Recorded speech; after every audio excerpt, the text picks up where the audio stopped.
Long-term mortgage interest rates are on the rise, even though the official cash rate has been coming down steadily. The ASB and Westpac have pushed rates up to 7% and beyond. Tony Field has been checking out what's happening. It's the second time in as many weeks the ASB's lifted its longer-term mortgage rates. Like the other banks, it's having to pay more to borrow money offshore. But the banks are also dealing with a surge in demand. There's been greater demand by both corporate borrowers and home mortgage borrowers to fix their interest rates, and they haven't been the investors on the other side to invest in the market to keep those interest rates down. The ASB's 3-year rate is now 6.5%. Its 4-year mortgage has topped 7%, and the 5-year rate's increased 0.5%.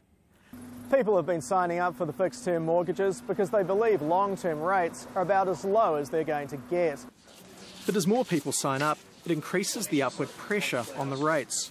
We could see a bizarre situation where the long-term interest rates, the 5-year interest rates, are rising, yet we see the variable rates, short-term rates, actually falling just a little bit more as the Reserve Bank cuts again.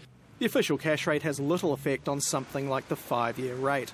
As they probably raced down a bit too fast, a bit too quick through December, January and February, and we're getting a bit of a natural market reaction to maybe the market overshot and rates went too low. Predicting where the market goes from here is anyone's guess. Hickey says if you think variable rates will stay low, then it might be best to stay on a floating rate. But for others, fixing is the answer. If it was me, and I'm thinking I'm going to be in my house for a long time, I want to make sure of my payments for the next 5 years, then I'd probably fix. As for the million New Zealanders with savings, Hickey says they can expect longer-term deposit rates to go up, especially as the banks compete for money with companies offering high-yield 5-year bonds. Tony Field, 3 News.